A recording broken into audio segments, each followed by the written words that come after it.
Hola a todos, buenas tardes, ¿cómo están? Bienvenidos a esta nueva clase de la diplomatura de acné, rosácea y estados relacionados. Hoy vamos a tener una clase de estados hiperandrogénicos, SOMP, porque bueno, ya cambia el título, tenemos muchas novedades al respecto, SOMP y su relación con el síndrome metabólico. La clase la va a dar la doctora María Ángeles Jofre. Ella es dermatóloga, es especialista en acné y rosácea, es miembro del grupo de acné de la Sociedad Argentina de Dermatología y miembro de la Sociedad Americana de Acné y Rosácea y comunicadora. Muy importante su presencia en redes también. Bueno, María Ángeles, bienvenida. Un placer escucharte y bueno, cuando quieras, acá ya es tuya la pantalla. Buenísimo, hola, buenas tardes. Bueno, muchas gracias y un honor poder estar acá. Voy a poner compartir en la pantalla. Como me presentaba Jime, mi nombre es María Ángeles, pero me dicen Marian, soy más conocida como Marian. Miren que voy a ordenar acá todas estas tablas y la cámara. Y cuando me invitaron a dar la charla sin saber ni qué tema era, dije obviamente que sí. Y cuando vi el tema dije, uff, qué extenso. ¿Por dónde empiezo? Y tenía la duda si hacer una charla como un poco más científica, si ir más a los datos duros, más mucho paper, pero la pensé más desde el lado que a mí me hubiese gustado que me lo explicaran y cómo me hubiese gustado entenderlo, porque creo que es volver un poco a las bases para entender realmente lo que está pasando en el paciente, poder interpretarlo mejor, poder interpretar mejor un laboratorio y con todo eso poder tomar mejores decisiones.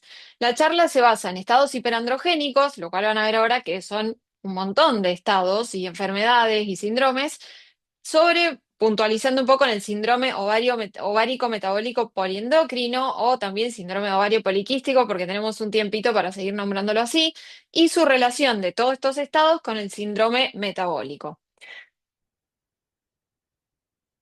Vamos a ver entonces algunos objetivos de esta clase que van a ser ver qué es el hiperandrogenismo y sus manifestaciones cutáneas, comprender un poco la fisiopatología de este síndrome ovárico, metabólico y poliendocrino, integrar el diagnóstico multidisciplinario, identificar la superposición con el síndrome metabólico y conocer muy levemente y muy por arriba el abordaje terapéutico, porque si no sería una clase un poco extensa.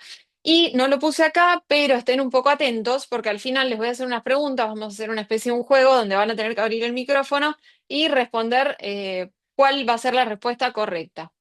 ¿Y por qué es importante que trabajemos y estudiemos y sepamos sobre estos estados hiperandrogénicos y sobre todo el síndrome ovárico?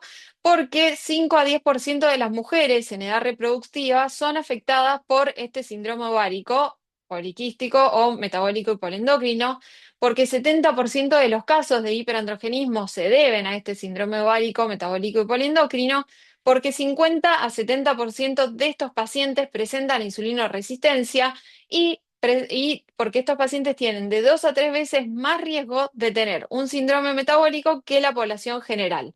¿Y cuál es nuestra relevancia como dermatólogos?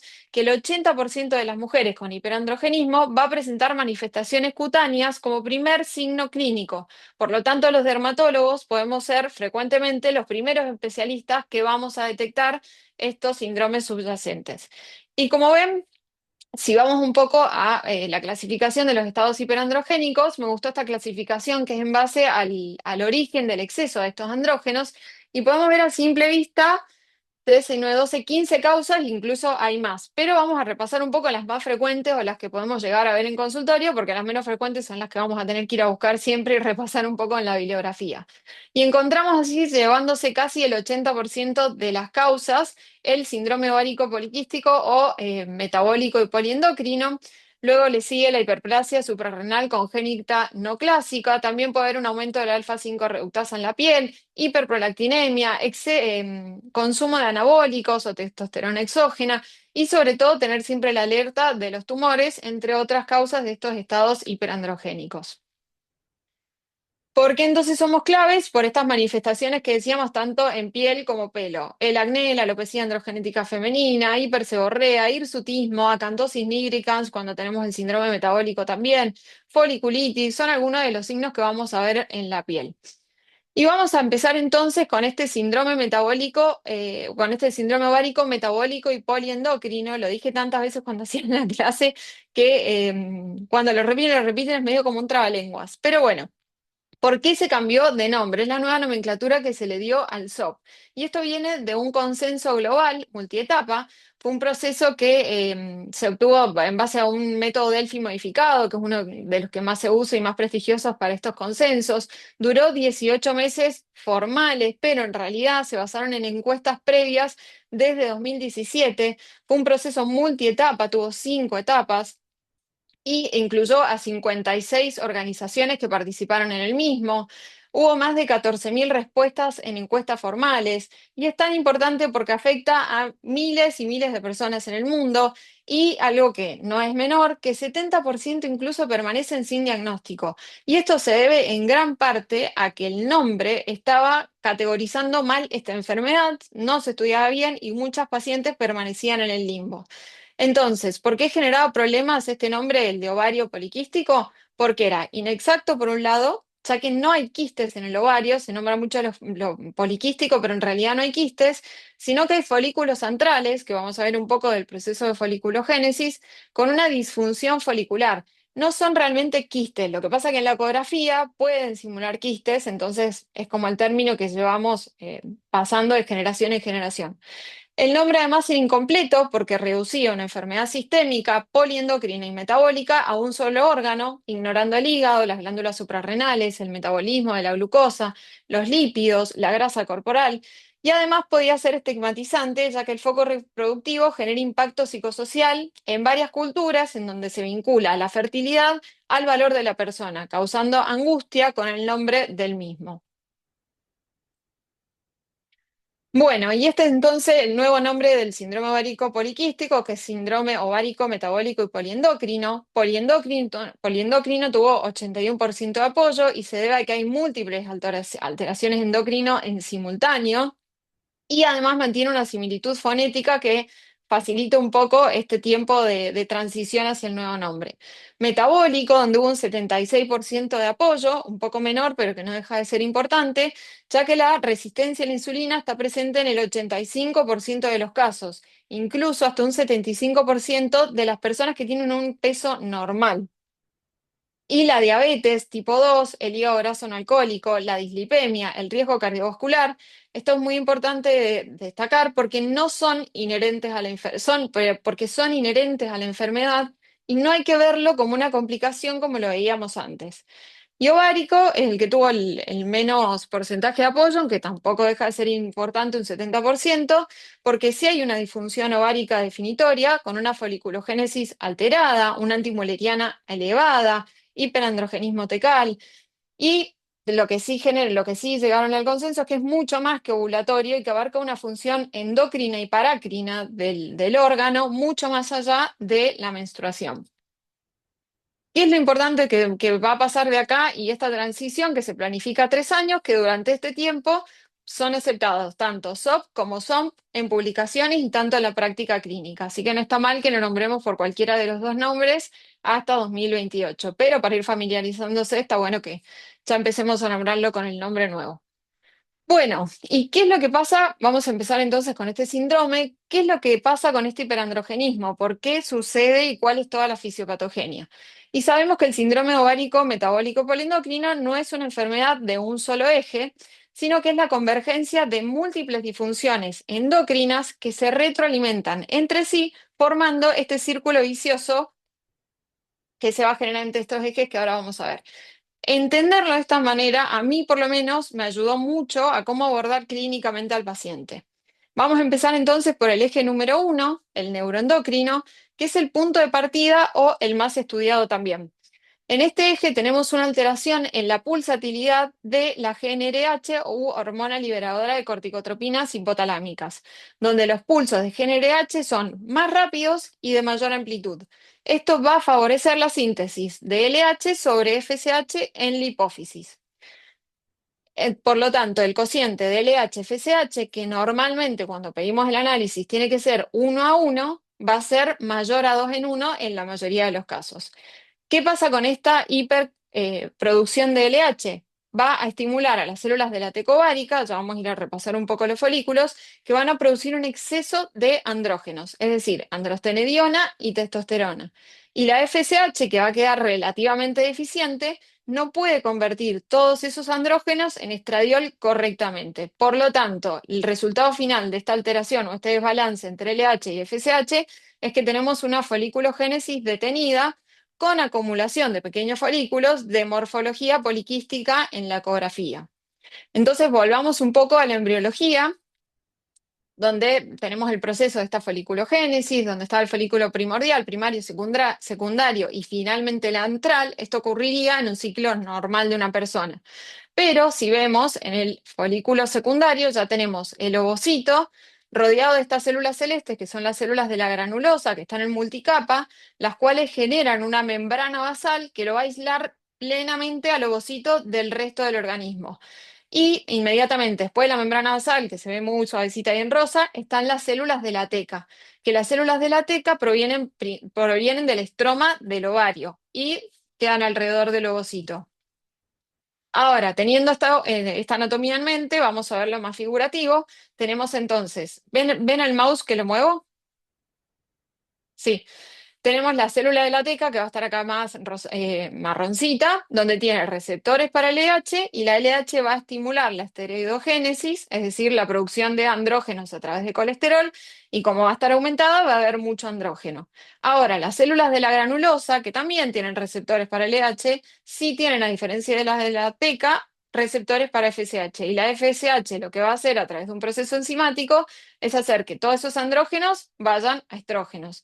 El problema es que como hay un hiperandrogenismo, esto no llega a convertir todos esos andrógenos en estrógenos y por eso se detiene el proceso de foliculogénesis. Bueno, vamos a ir entonces al eje número 2, el eje metabólico, donde hay una insulinoresistencia y una hiperinsulinemia compensatoria. Este es probablemente el motor metabólico central del síndrome ovárico y que afecta tanto desde el 50 como hasta el 70% de las pacientes, independientemente del peso corporal. Yo por lo menos cuando aprendía el síndrome ovárico poliquístico como que buscaba el sobrepeso, la obesidad. Y eso hay que desterrarlo totalmente como del fenotipo de la paciente que por ahí buscamos según el libro o lo que se mencionaba antes. Y hay 4 mecanismos que intervienen en este proceso. Primero, los tejidos periféricos, músculo, hígado, grasa, se van a volver resistentes a la insulina. El páncreas va a generar algo compensatorio que es la hipersecreción de insulina. El ovario, paradójicamente, sí mantiene la sensibilidad de la insulina, porque esta resistencia a la insulina va a ser selectiva. Por lo tanto, va a haber una hiperinsulinemia que va a actuar sobre receptores ováricos, amplificando la producción de andrógenos por las células de la teca, que las nombramos recién, que por el estímulo de la GnRH generaba más LH y generaba más andrógenos. Entonces, son dos procesos que actúan en sinergia, uno por la insulina, otro por la GnRH, aumentando los andrógenos. Como segundo mecanismo, la insulina va a suprimir la síntesis hepática, nos vamos al hígado, de la globulina transportadora de hormonas sexuales y por ende, al caer estas globulinas, estas proteínas, va a aumentar la testosterona libre, sin necesitar una producción total. Tercer mecanismo, la insulina va a elevar el factor símil-insulina, que va a reforzar aún más la esteroidogénesis ovárica. Es decir, que también hay un estímulo ahí por el factor símil-insulina de generar más andrógenos. Y por último, todo esto genera un impacto en el sistema nervioso central, ya que la hiperinsulinemia altera directamente la señalización hipotalámica para acelerar los pulsos de GnRH que veíamos al principio. Entonces acá cerramos el primer círculo vicioso de una parte de este síndrome.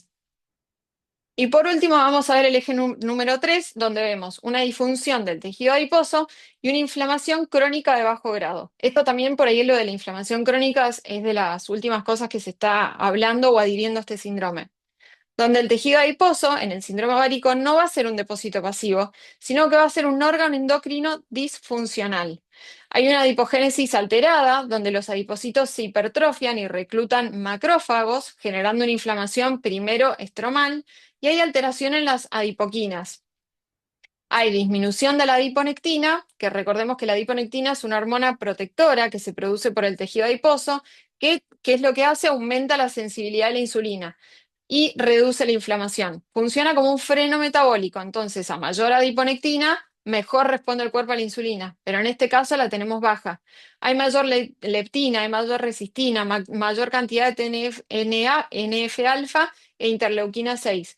Estos últimos van a inhibir la señalización del postreceptor de insulina y van a agravar la insulinoresistencia. Y por último, vamos a ver que también acompañan este cuadro de distribución de grasa, donde va a ser típicamente visceral o abdominal, que esto es lo que tenemos que saber, por eso un fenotipo de una mujer de índice de masa normal o bajo incluso, no tiene nada que ver porque podemos tener aumento de la grasa abdominal. Y hay lipotoxicidad porque los ácidos grasos libres, liberados por esta lipólisis visceral, por lo que estábamos nombrando recién, esta acumulación de la grasa en lugares donde no debería estar, va a impactar directamente en el hígado, generando el famoso hígado graso no alcohólico, que el dato de color acá, que es terrible, puede estar hasta en el 40% de los casos. Pero bueno, quién es el huevo y la gallina en todo este eje que se retroalimenta entre sí. Es el problema del aumento de la grasa visceral, es el problema del factor de necrosis tumoral y la interleuquina, es la hiperinsulinemia, es la LH. Es un poco, todavía no está del todo dilucidado, leí bastante sobre esto, me quedé con este artículo que me gustó mucho cómo explicó todo este análisis y donde establece que la pieza molecular clave es de un defecto intrínseco que está en la esteroidogénesis. Independientemente de la insulina y de la LH, las células de la teca en el síndrome ovárico metabólico poliendocrino van a mostrar una actividad aumentada de una enzima. Y acá aparece la enzima citocromo P450 17A1. Y esto es un defecto intrínseco por un posible polimorfismo en el promotor de un gen. Y es parte del sustrato genético que va a tener este síndrome. Recordemos que la esteroidogénesis es el proceso metabólico mediante el cual se sintetizan hormonas esteroideas a partir de moléculas de colesterol. De colesterol llegamos en este caso a hormonas androgénicas. Y ocurre este proceso principalmente en las glándulas suprarrenales, los ovarios, los testículos y también la placenta. ¿Cuáles son los pasos claves de este proceso? Primero, se capta el colesterol. Lo transporta la célula al interior, donde lo toman las mitocondrias, y la enzima colesterol desmolasa va a convertir este colesterol en pregnenolona, que es el precursor común para todas las demás hormonas esteroideas. De acá, según la enzima que actúe sobre la pregnenolona, vamos a tener la derivación a mineralocorticoides, glucocorticoides o los esteroides sexuales. En nuestro caso, androstenediona y testosterona, mediante la enzima 17A1, que en el síndrome ovario poliquístico va a estar aumentada. Entonces, estos, no hagan screenshot, no lo tomen ya, igual después la clase se las paso, no sé si se puede o no, pero no hagan screenshot de esto, si estamos pensando en un en un síndrome ovárico metabólico y polendocrino, ¿qué cosas no pueden faltar sí o sí en un análisis de sangre, además de lo general, o además de, no sé, si les gusta el tema de la funcionalidad, si piden vitaminas, factores de inflamación, pero ¿qué es lo que no nos puede faltar de esta parte hormonal? La LH y la FSH, primero que nada, si estamos pensando en un ovárico poliquístico, testosterona total y libre, porque deberían ser los resultados finales de este hiperandrogenismo, la dehidroepiandrosterona, sulfatada, mejor, y la glucemia con la insulina, el índice OMA, y la androstenediona, a mí me encanta pedirla. No es primordial, pero es útil como segunda línea cuando la testosterona total es normal, pero la sospecha clínica es muy grande y a veces no llegamos a tener la testosterona total o libre elevada, pero la androstenediona sí. Vamos a hacer un repaso sobre la hiperplasia suprarrenal congénita no clásica, que es la segunda en prevalencia en estos estados hiperandrogénicos o de las más importantes que no nos podemos olvidar. Primero que nada, porque clínicamente es indistinguible a un ovario poliquístico.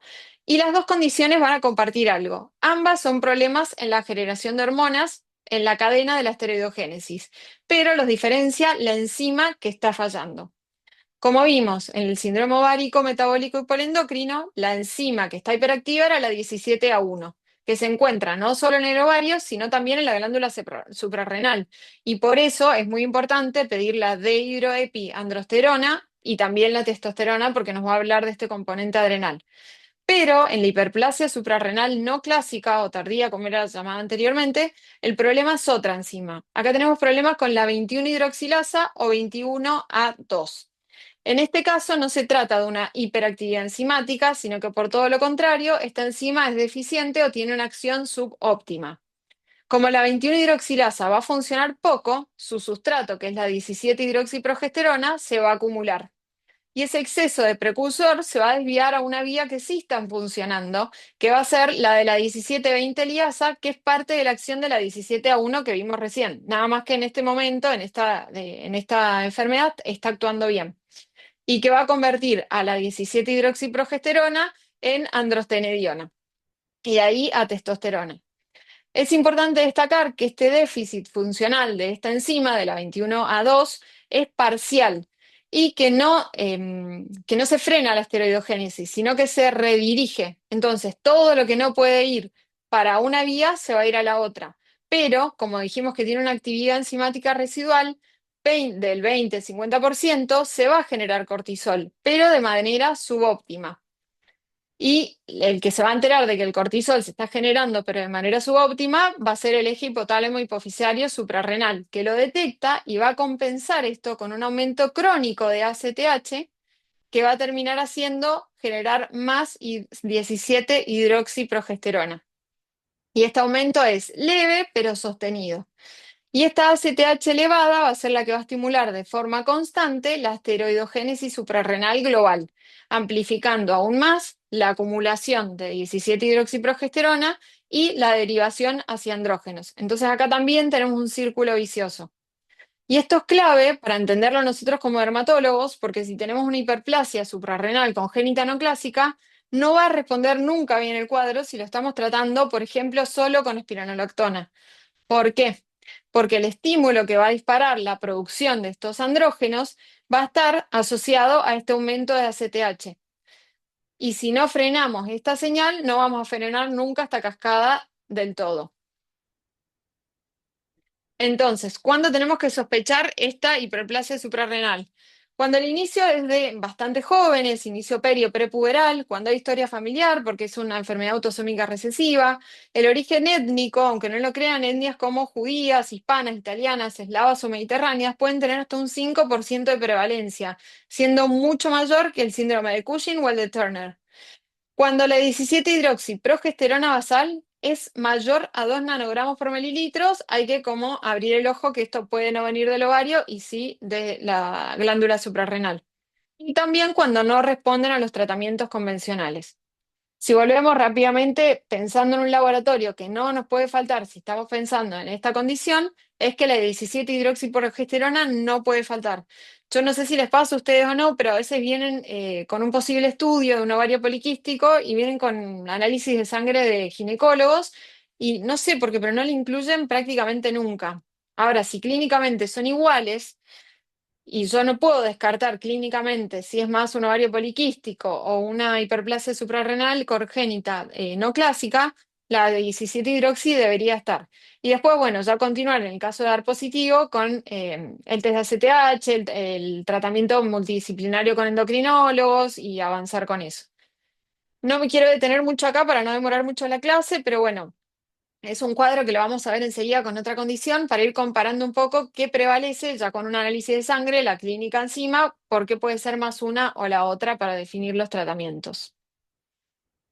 Y por último, acá quiero nombrar la hiperprolactinemia, otra de las causas bastante comunes, y vamos a tener el punto de partida de esto. ¿Qué es la prolactina y por qué se eleva? La prolactina sabemos que es secretada por las células lactotropas de la adenohipófisis. A diferencia de otras hormonas hipofisarias, su regulación es muy particular, porque el control es inhibitorio y no estimulatorio. Es decir, la prolactina se está liberando todo el tiempo. ¿Cómo se controla? A través de la liberación de dopamina, que la liberación de dopamina también es de forma constante, va hacia la hipófisis y la dopamina actúa sobre el receptor de 2 de las células lactotropas y frena esta secreción de prolactina. Por ende, si algo interfiere en en la señalización dopaminérgica, que tiene esta acción inhibitoria, la prolactina comienza a liberarse sin freno. Y esto es clave, ya que la hiperprolactinemia casi siempre es un problema de pérdida de inhibición y no tanto por una hiperestimulación directa. ¿Cuál va a ser el mecanismo por el cual la hiperprolactinemia va a generar el hiperandrogenismo entonces? Y tenemos dos vías que actúan en simultáneo pero independientes. La vía 1, donde tenemos una supresión del eje gonadotrófico y que viene a ser la más importante, porque la prolactina elevada inhibe la secreción pulsátil del GnRH, o la hormona gonadotrópica, a nivel del hipotálamo. Si la inhibe, ¿qué vamos a tener? Disminución de la LH y la FSH.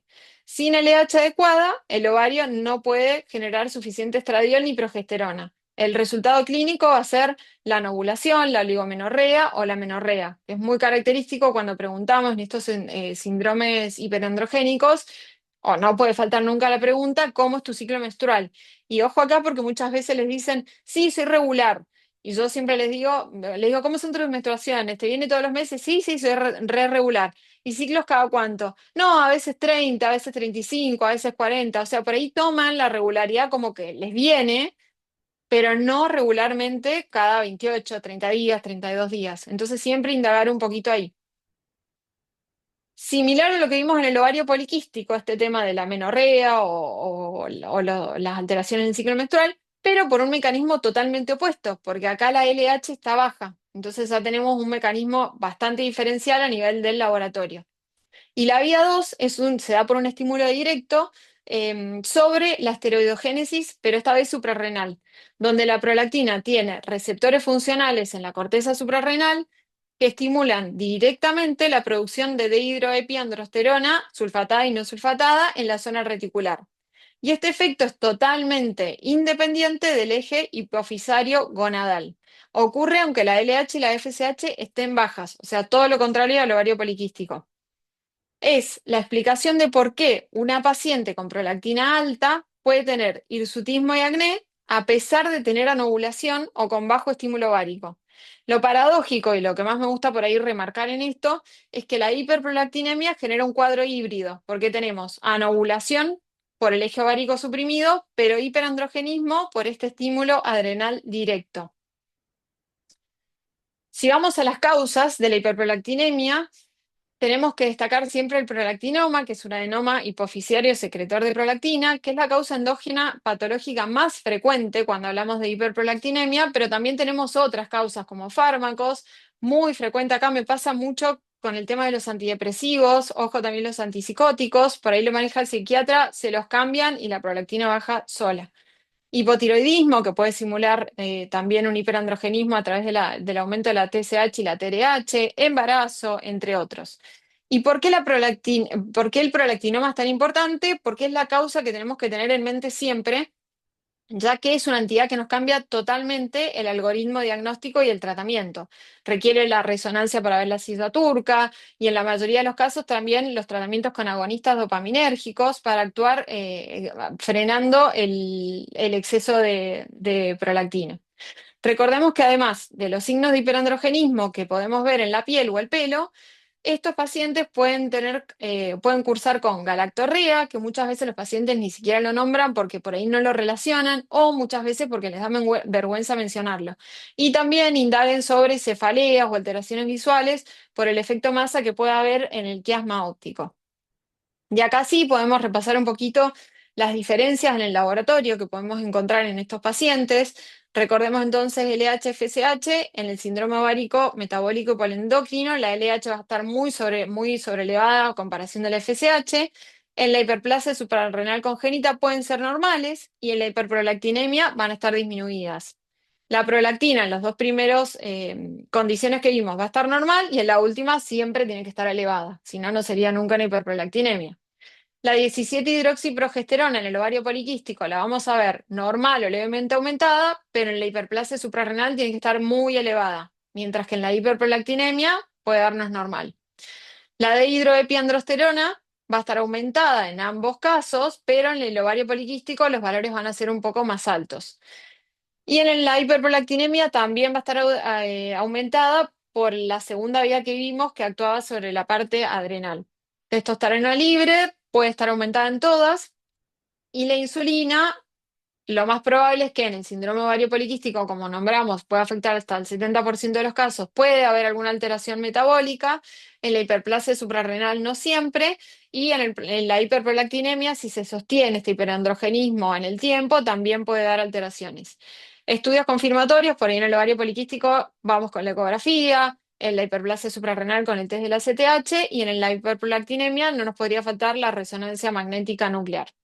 Entonces, si tenemos un paciente al que le vamos a pedir un laboratorio sospechando un cuadro de hiperandrogenismo, estos sí son los valores que no podrían faltar, salvo uno ahí que ahí la menciono, pero tiene que estar LH y FSH, prolactina, 17-hidroxiprogesterona, testosterona total y libre, la dehidroepiandrostenediona, sulfatada siempre mejor, TSH porque no queremos que haya un hipotiroidismo que sea la causa de la hiperprolactinemia, glucemia, insulina, o glucemia, insulina, que ahí podemos calcular el índice OMA. A mí me encanta agregar la hemoglobina glicosilada porque por ahí es un gris que nos ayuda a blanquear algo.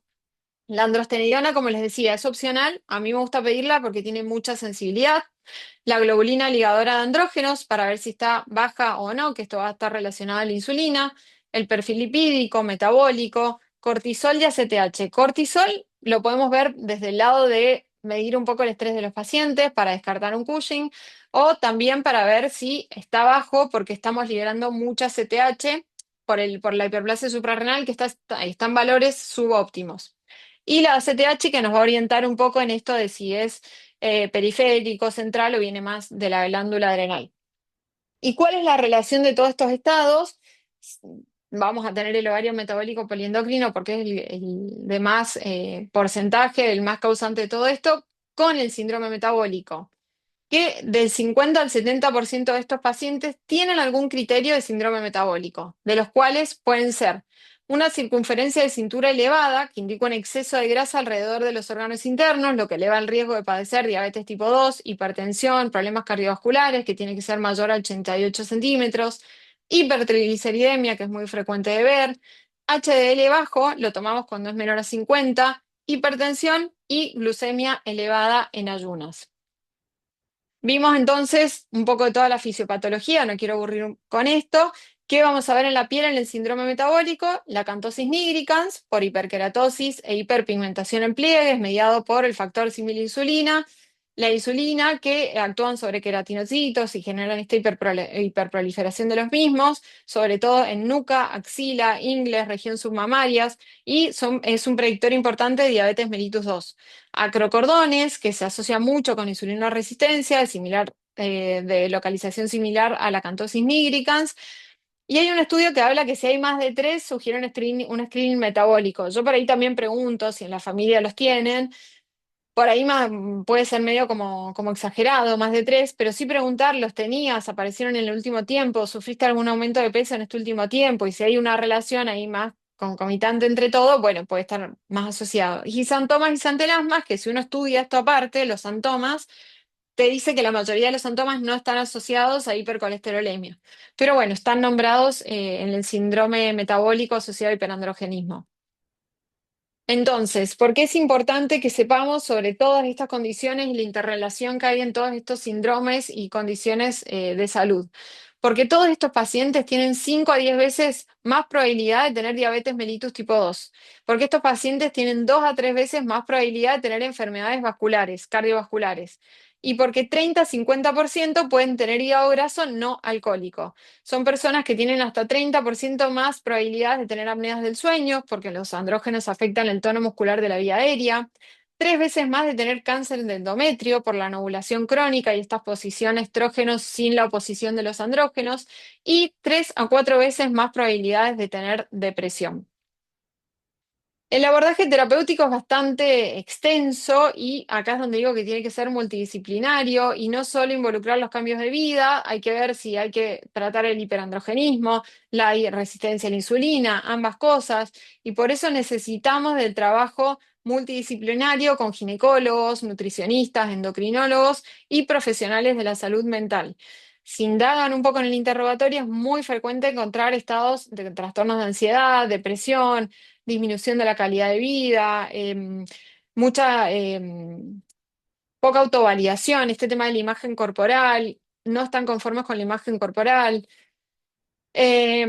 Bueno, hablamos un poco de esto de cuándo sospechar el hiperandrogenismo, lo nombramos recién, cuando hay acné refractario, hirsutismo en una mujer, mujer con obesidad central y dislipemia, la alopecia difusa, acantosis nigricans, exceso de peso.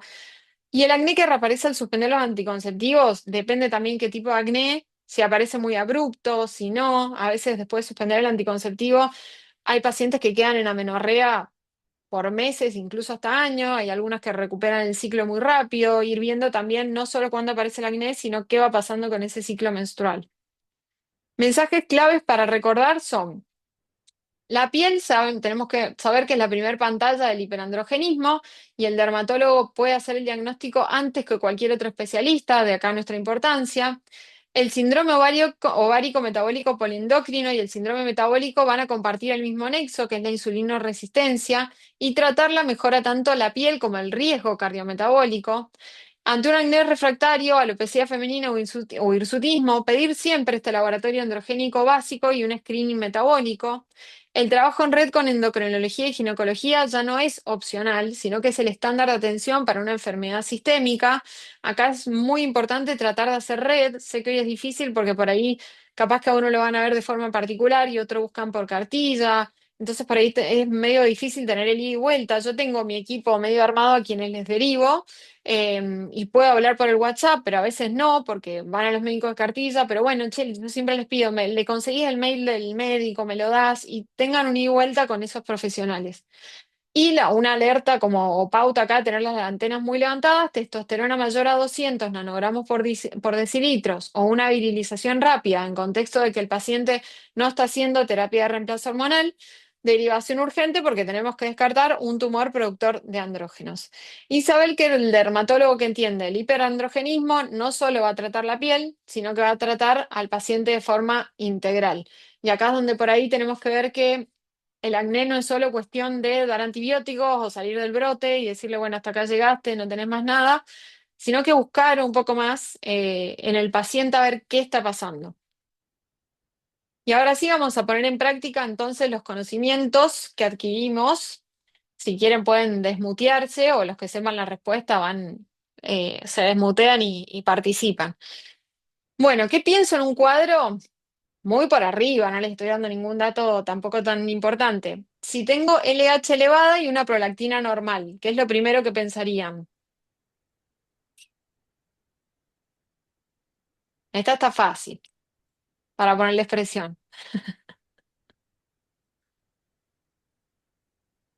De los tres que vimos, prolactina normal, hiperprolactinemia no es. Yo Y no voy LH a hablar porque aumentada, me retan después, si no. Claro. A ver. no. LH No, aumentada lo facilito, o ovárico metabólico o hiperplasia suprarrenal congénita. Lo primero que pensarían con LH elevada. acá dice Emma ovárico. Muy bien.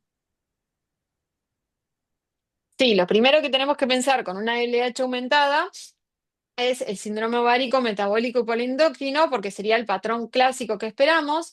Es el caso que, bueno, podría ser como de libro. Y el siguiente paso, ¿cuál sería? Confirmar, obviamente con el resto del laboratorio, que supuestamente daría normal, evaluar si hay componente metabólico, completar la ecografía y tratar al paciente de forma más integral.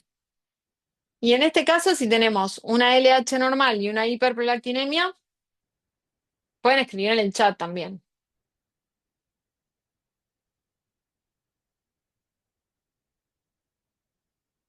Está fácil también, o yo lo expliqué muy mal.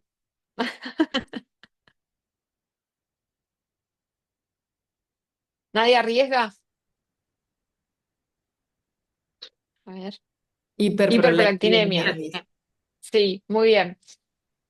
¿Por qué? Porque la prolactina elevada y sostenida es el marcador que define esta entidad por sí sola. La LH generalmente está normal, porque el mecanismo no va a ser ovárico. Y el siguiente paso, ¿cuál sería? Preguntar por otros signos de hiperprolactinemia para descartar el prolactinoma y considerar la resonancia magnética nuclear. Y en este caso, una LH normal. O sea que por ahí descartamos el síndrome ovárico poliquístico, pero una 17-hidroxiprogesterona bastante elevada. Estuvo bien hecha, fue basal el día 3 del ciclo.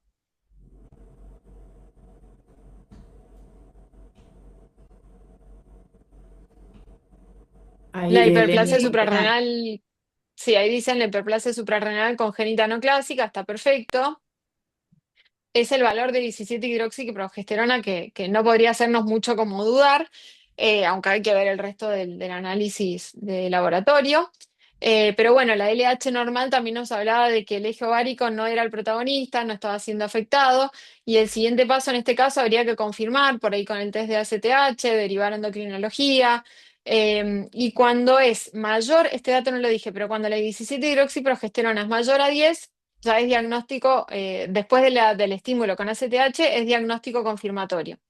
Y en este caso no solo dar los antiandrógenos, sino que la parte de corticoides para controlar la glándula. ¿Y acá qué pienso? Tenemos una LH elevada, un OMA elevado, o sea que acá hay un trastorno metabólico también asociado, y la dehidroepiandrostenediona normal. O sea que hay un componente por ahí adrenal que está normal o no está siendo tan afectado. Síndrome metabólico, te contestaron. Síndrome metabólico asociado a qué síndrome de hiperandrogenismo.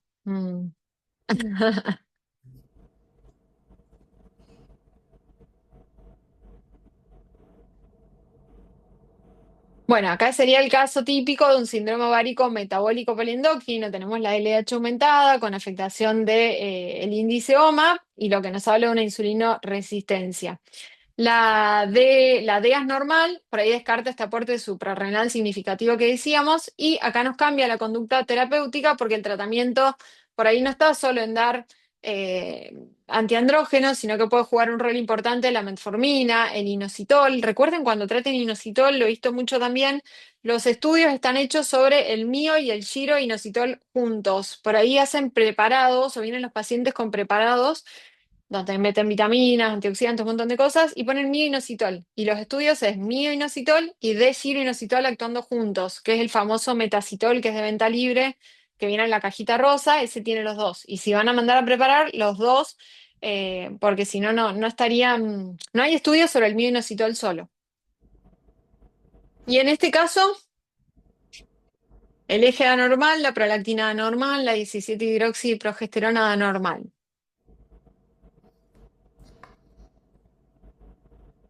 Pero ¿y por qué le habías pedido esto? Porque tenías Claro, signos Tenía de signos de hiperandrogenismo. clínicos.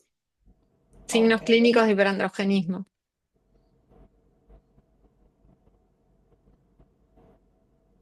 Bueno, acá lo voy a pasar, no todo tiene que cerrar. La clínica Florida, la clínica Florida con un laboratorio hormonal completamente normal, no es para forzar un diagnóstico que no está. Hay que repasar, realmente es hiperandrogenismo, hay hipertricosis constitucional, hubo algún error en la toma o en el timing del ciclo.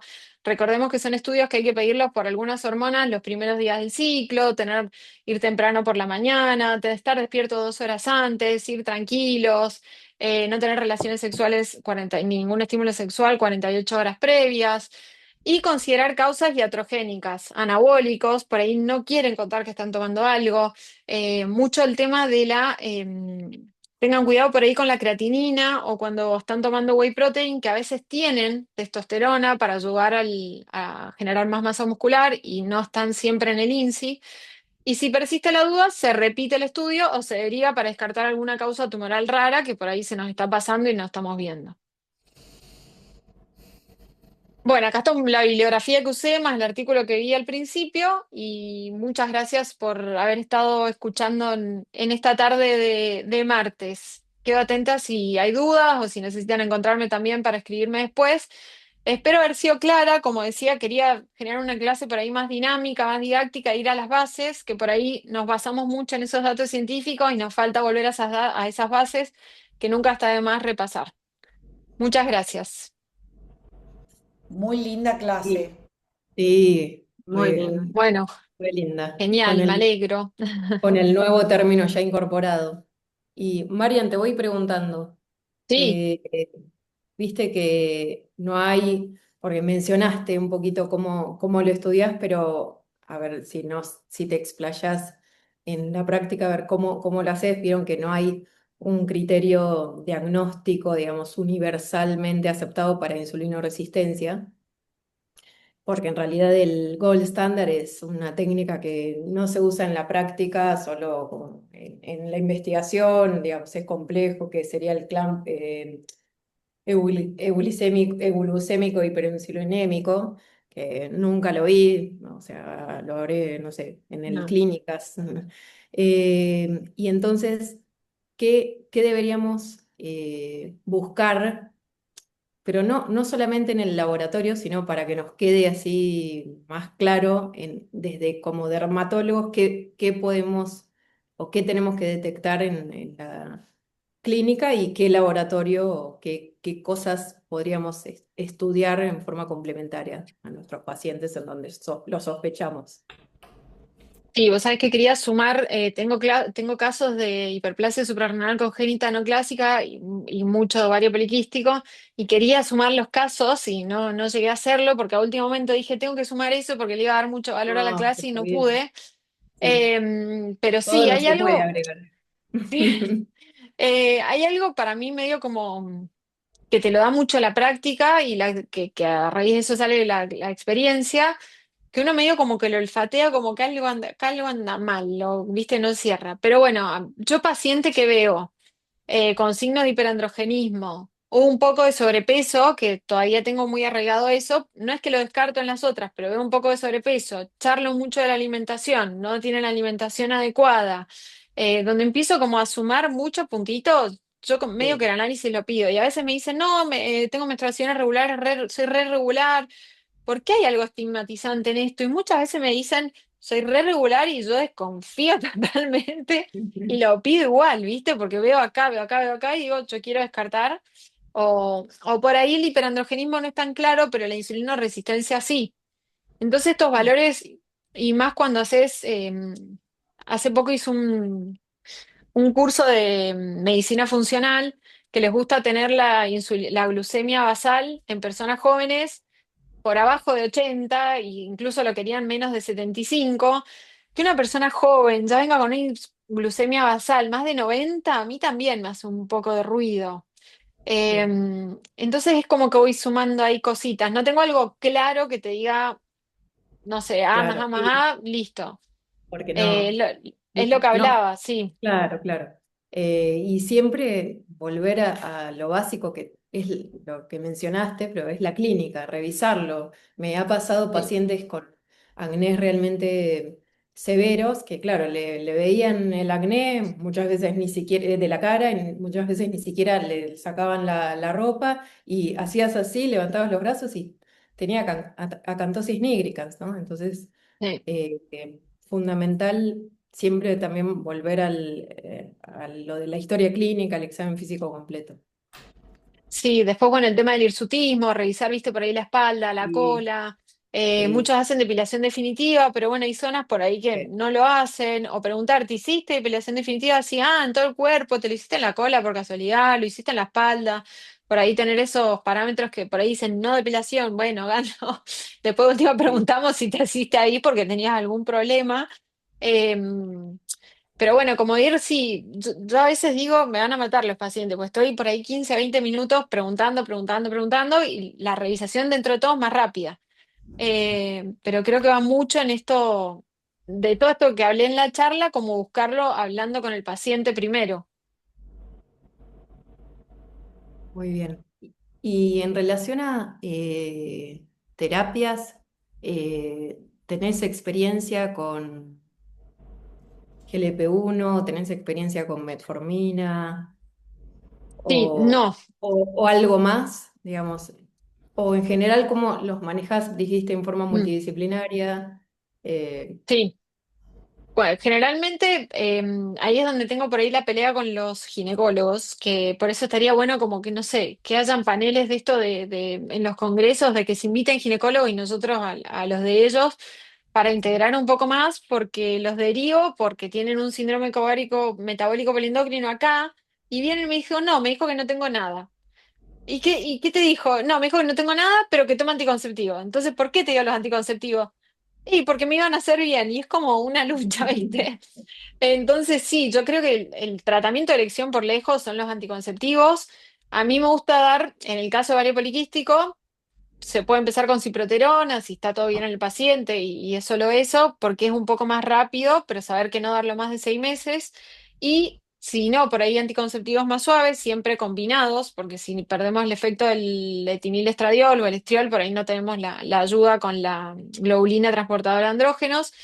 Sí, ahí poder sumar la espironolactona.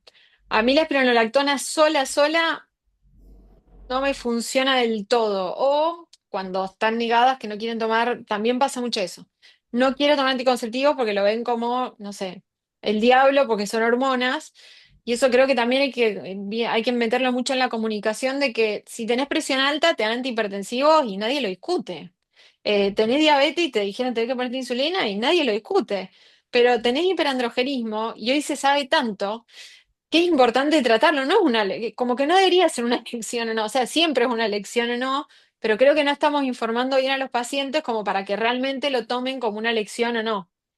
Entonces por ahí cuando no quieren, les digo, ok, vamos a probar, la ginecóloga no sé, no te dio lo que quisiste, no importa, espironolactona que empiezo con 100 y por ahí voy subiendo, lo que pasa que al subir empieza con alteración del ciclo menstrual y te odian, y sí doy el metacitol que tiene los dos, el mioinositol y el giro. Personas que respondan y que regularicen hormonas, creo que en los últimos años vi una paciente que lo haga con espironolactona y el metacitol. Pero la verdad es que si no es con anticonceptivos, no regulan las hormonas. ¿Y cuál sería el beneficio del inositol, digamos, para si lo podés aclarar, o sea, el mecanismo de acción? Sí, tiene una regulación en el eje para bajar un poco todo el estímulo este hiperandrogénico. En la esteroidogénesis bajaría un poco ese estímulo y baja las hormonas. Lo que pasa es que por ahí vienen con androstenediona, 17-hidroxi muy elevadas y es un suplemento que por ahí funciona cuando son esos cuadros medios ni, que es apenitas, que es todo apenitas. Ahí por ahí sí funciona, regulando, modulando las hormonas. Pero si no, no es que No, wow funcione. claro, claro, Y de como... los GLP-1, no sé si me preguntaste, pero el año Sí, sí, pasado en el sí, meeting hablaron de que los sí. dermatólogos ya deberían empezar a tratar y usarlos. Eh, yo estoy ahí que sí que no me animo, que como que me cuesta, ¿cómo se lo voy a decir al paciente? Porque te estoy dando algo medio para adelgazar, es como raro. Y en el meeting de este año ya hay dermatólogos que contaron que tienen experiencia con los GLP-1. eh, en su momento fue como dije, me parece un montón. O sea, ¿por qué no nos podemos derivar? Pero después dije, pará, si tratamos y sabemos manejar biológicos, ¿por qué no vamos a poder manejar Claro. los GLP-1? Y no tengo experiencia todavía, Bien, pero estoy siempre ahí en la duda de empezar. estamos atentos ahí, Sí, todos. Pero sí, cada vez vamos a recibir más pacientes también tratados con estas medicaciones, así como nos pasó con los inhibidores de JAK, bueno, con esto también me parece. sí, sí. Pero me cuesta mucho encarar eso, como, ¿cómo te lo indico? Porque viste que van a salir y van a googlear todo.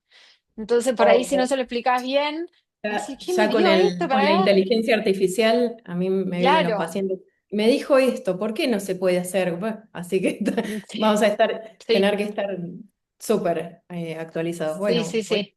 no sé Marian, yo si te se quería animan. preguntar algo. ¿Qué haces en los casos? Porque a mí por ahí me pasa, esas pacientes que tienen hiperprolactinemia con todo el resto de las hormonas del panel hormonal normal, pero que no es muy alta.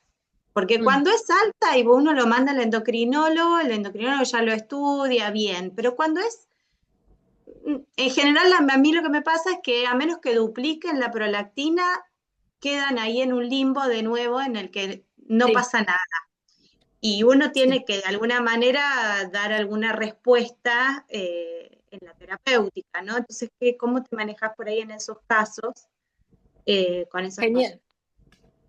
Sí, me sirve, Jimé, tu pregunta para algo que no estoy diciendo, que en todos estos casos de hiperandrogenismo, en el mientras que vamos acomodando todo lo metabólico y todo lo hormonal, yo muchas veces también doy isotretinoína para ir trayéndole tranquilidad al paciente porque nos vienen a ver por el acné. Entonces también olvidarnos de eso, dejarle un tratamiento medio vago tópico, que por ahí no llegamos a tener el resultado deseado, se va a terminar yendo a otro lado o se va a terminar frustrando otra vez. Entonces, abordar todo lo otro, yo siempre les explico, no te voy a tapar el sol con la mano porque no me sirve a mí ni a vos.